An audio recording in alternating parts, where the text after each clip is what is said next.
Hello, everybody. Welcome to the Trailers Screening Room. My name is Brandon Jones. I am joined by Kyle Bosman. Hello.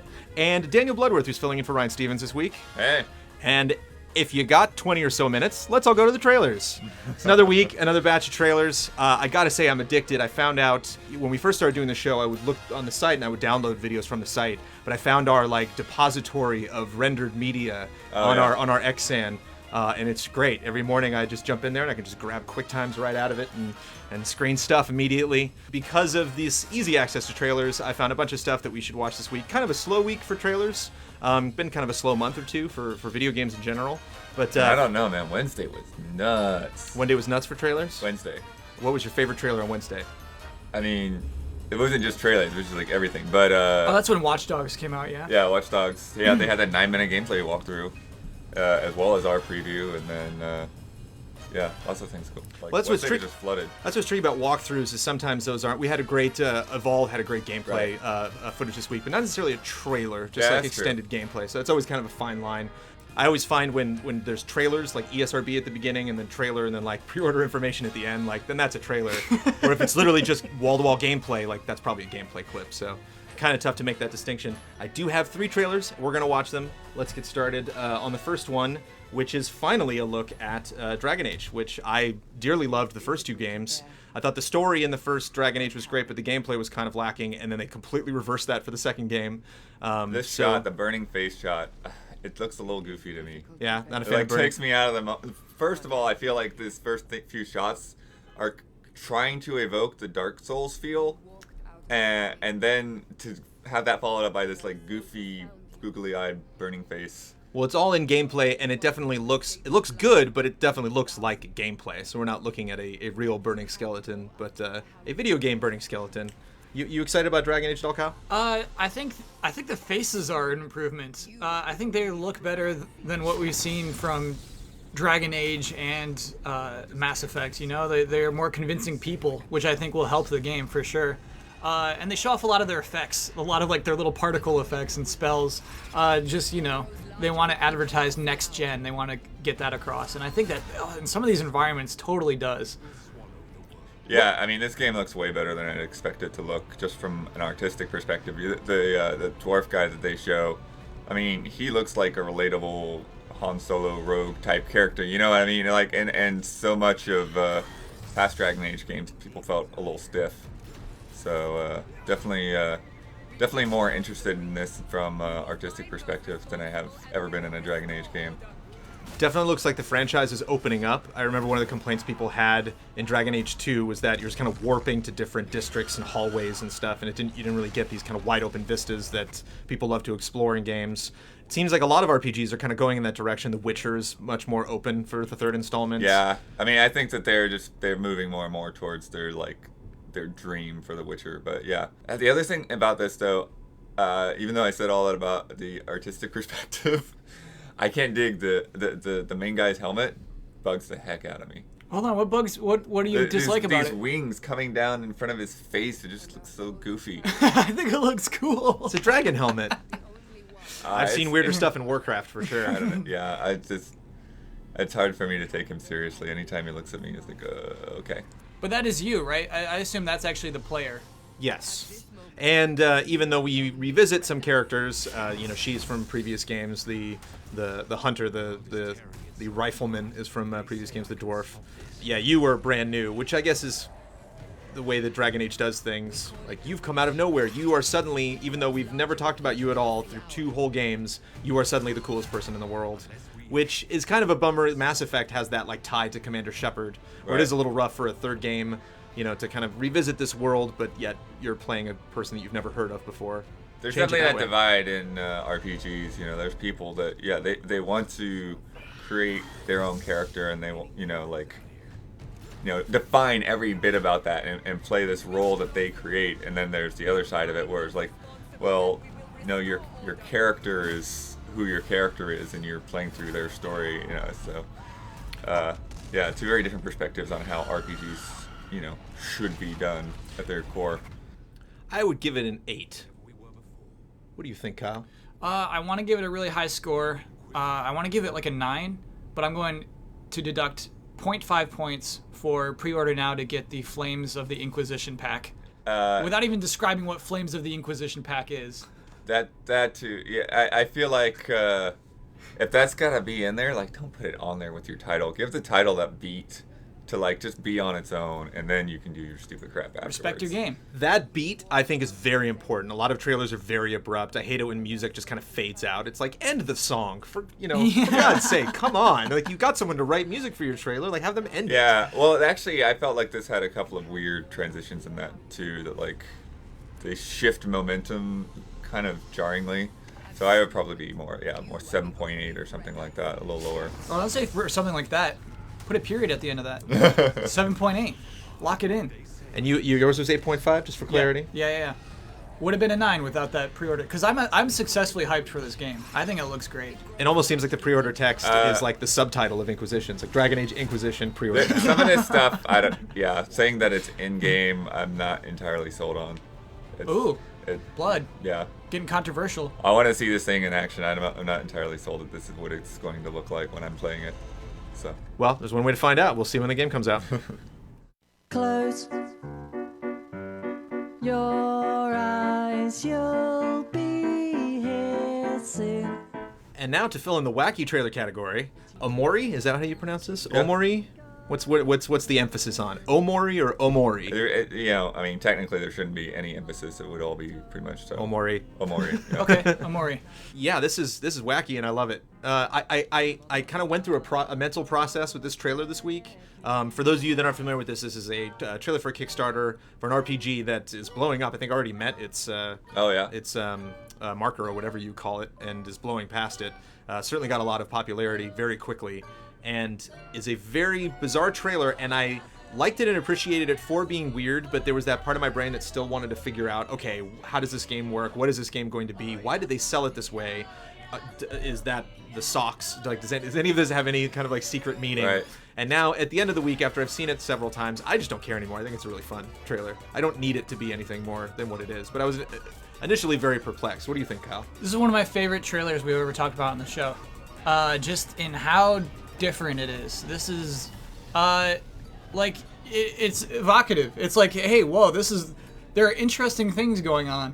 It is a different video game trailer than we're used to seeing. It's not abiding by anyone's weird rules of what a video game trailer should be. And it's interesting. It's fun to watch the whole thing. Interesting music. We can't hear it now, but it is like really, really. I'm into it. I paused to see each of what those things were. Oh, did you read all of them? Yeah. I mean, that's the thing. It's kind of tantalizing in that way that, like, you see these, like, one-frame flashes of things, and you see this backwards text, and, like, you want to take that moment and see what's happening here. I think this trailer is slightly terrifying, which it seems it's super way cute scary, and boisterous, and there are just a lot of very disturbing images. There's 3 or 4 things that I absolutely have no idea what I'm looking at. Picture of a cake you've ever seen, right? Yeah. It's pretty. Suddenly weird. there's a knife in it. Yeah, it's scary.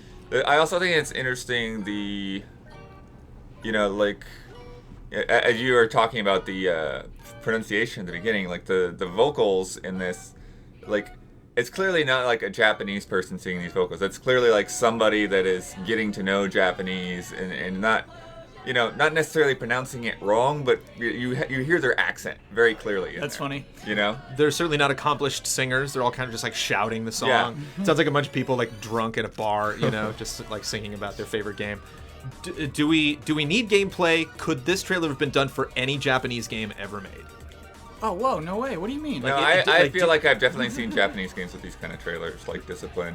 It kind of has that vibe to it. I feel like they've definitely been tuned into that for a while. Well, could this have been a trailer for a fighting game? Could this have been a trailer for a puzzle game, for a shooter? Does this have to be a like Pokemon? Kind of looks like Mother a little bit. It looks like Earthbound. I mean, yeah. To me, I think it's selling a mystery aspect of this game. I assume from watching the trailer that there is some sort of sense of discovery about what the heck is going on within the game itself.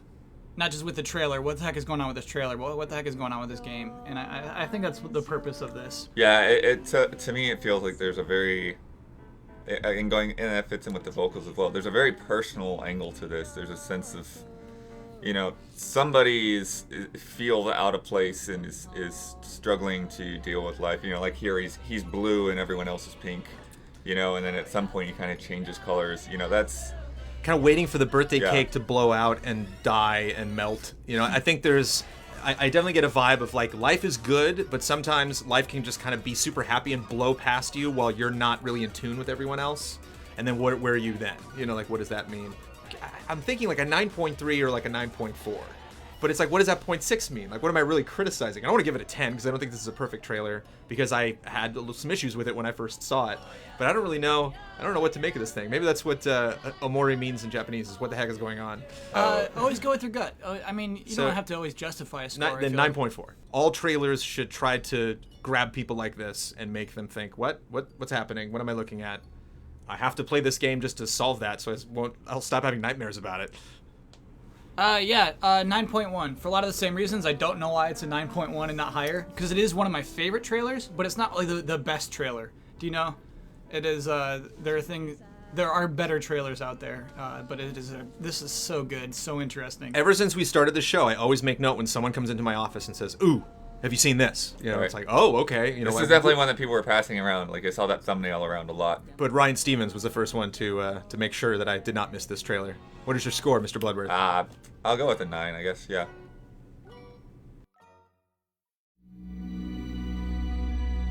And finally, one of the trailers we're going to talk about specifically was Skylanders. I don't mean to pimp Skylanders. I am excited about Trap Team. I think it's clever. I was not super thrilled about Skylanders, but ended up playing Swap Force, and now I'm in love with the franchise. I think the game's really fun. I'm a big Infinity fan, but I think gameplay-wise, they just tend to have they do wackier stuff. It's more mini-game based. Mm-hmm. The gameplay changes up more often in Skylanders. So I appreciate Skylanders. I think it's a great franchise. I'm excited for the future of it. I hope this game does very well. What the hell is going on in this trailer? This trailer's so bizarre that... Well, it's trying to pull a Chronicles of Narnia thing, right? It's like you're in the old man's, secret room and finding all the artifacts.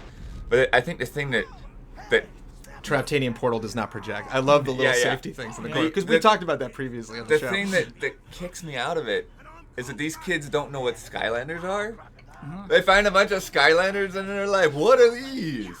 I'm like, come on, really? Maybe this happened before the original Skylanders came out, and then they were captured and kidnapped. Sure. And where's this weird uncle of theirs? What room are they in? Their uncle or grandpa or something? It's their uncle. It's their uncle's room. Yeah, why does he have... Like, this? They don't fit in with the rest of the things. So do Skylanders only want to talk to children, or did the uncle not care enough to help the trap people? Like, why was this just waiting there, and he's like, I don't play Skylanders anymore. And they're sitting there, like, trapped in this case on his desk, screaming to be let out. Well, if we really want to get into this... so they can go save Skyland. He's got some really interesting, like, math on his chalkboard. If we really want to get into the plot of the uncle, I assume he has bad intentions. I think he's abusive towards the Skylanders. Yeah. I think when he ever brings them out, he terrifies them. And so finally these kids come along and they feel like, okay, I can talk to these kids. Yes. I just think they opened a Pandora's box of weirdness with this commercial that they didn't mean to. And just seems weird. If this came out for the first Skylanders, I would totally understand. Like, hey, let's shoot something with kids. Let's have them discover it and welcome to Skyland. And that'll just kind of open up the whole concept. And then we can just get to the point every time we release later games because, the Pandora's box is open. You get it. But to kind of start with this, when this trailer first started out, I was 10 seconds into it, and I was like, okay, no way are we talking about this trailer on the show. And then by the time it was over, I was like, you bet we're talking about this trailer. Because this just, to say nothing for the concept, it sounds interesting, but... Yeah, the only thing that kind of feels weird about the concept is the crystal things. They almost feel like a cheap way of, it's like, oh, well, we won't make figures for these characters, but we just still have to buy things. Yeah, you have to buy a whole nother portal, too, which is rough. A whole nother base to put these on. So it's not just these figures that are going to take up more space. Now you need to, push aside this thing and move that speaker in front of your television to make room for this other portal thing. Oh, yeah, I think Activision said they want to make a new portal every year as well. So just nothing but portals. Because, like, you got to put the figure someplace else, because in front of your TV, it's just going to be... They at least said that they're compatible with all the old figures, though. They are, but so the first year they did Giants, and so now you got to buy a new portal that fits the Giants, and the next one was okay. You got to buy a new portal that'll fit. So you don't need two portals, you just need this new portal, and it functions. It does everything. And then you throw out your old portal. Okay, that's not as bad.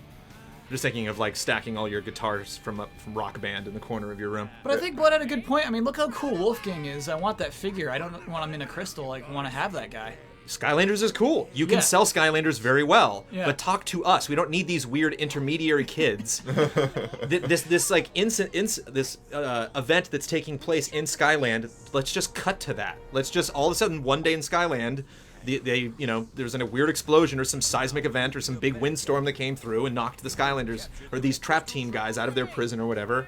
And then we get into it. It's like, are these kids going to be in the game? Like, is every Skylanders announcement now going to have these two weird kids? Oh, I hope not. Yeah, I doubt So it. are we just leaving them? Are these kids not important? I'm getting a strong never-ending story vibe from this. Well, it is actually the same kid. He looks like he took everything downstairs that is now playing PlayStation 4. So it looks like he's stopped the imagination and has just accepted that this is a video game. Just weird. I mean, it's there it like, is. So you can see Skyland in his little chart over there. Yeah. Yeah, it's all laid out. Actually, I would. You know what? I'm flipping stances. I would love if they try to continue this weird storyline. Like into the game, like you get Trap Team and they're like on the cover of the box art, like these two weird kids.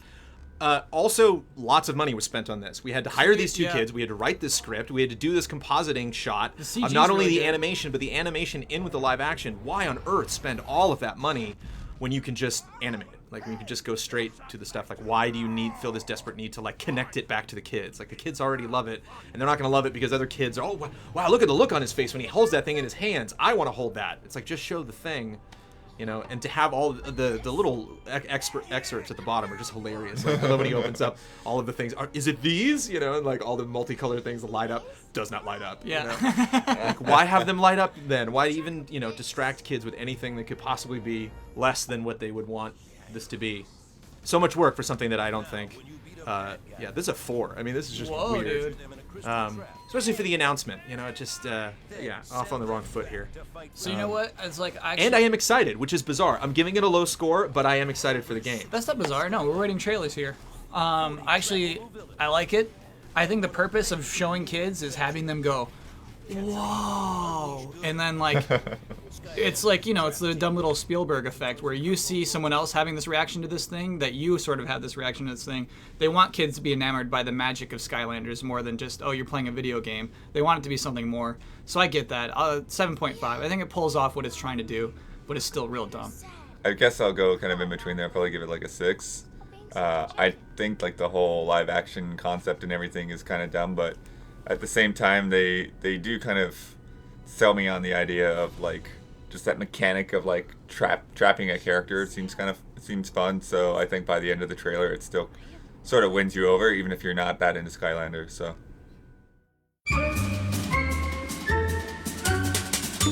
Those are our 3 trailers for the week. I have 3 more suggestions of trailers you should check out.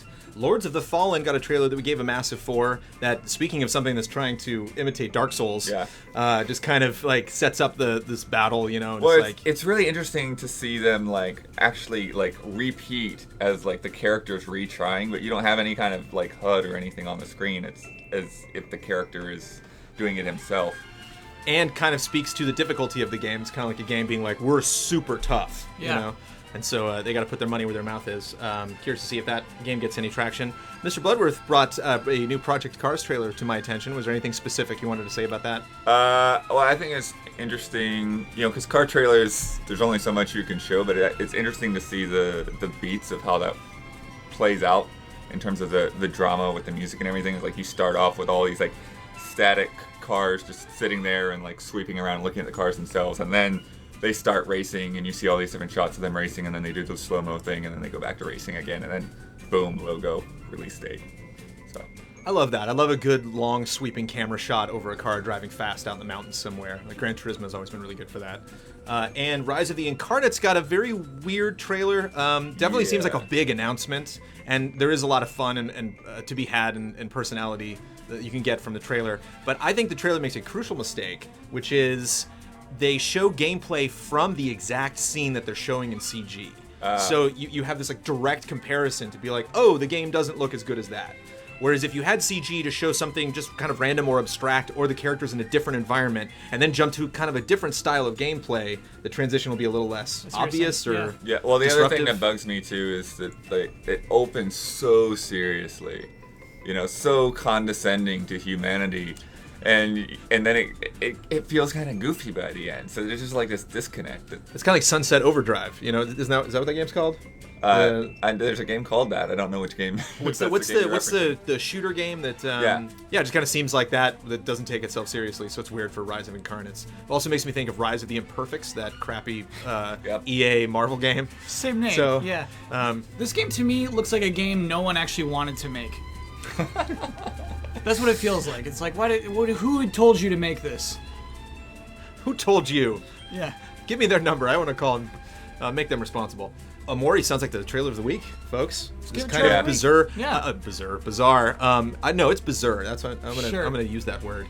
Ryan Stevens, he's like, just, you know, it doesn't have to be one of the three, but just make sure that you mention it. And when I thought about it, I'm like, that's gonna be trailer of the week. Yeah. You know, just because it stands out. It's not something that we're really gonna get into technically. Oh, that edit was so great, or oh, the style is so good. It's just mashing crayons. But it's just, what do you do if it's just a random week out of the year, and how do you grab someone's attention? And like, that's a good way to do it.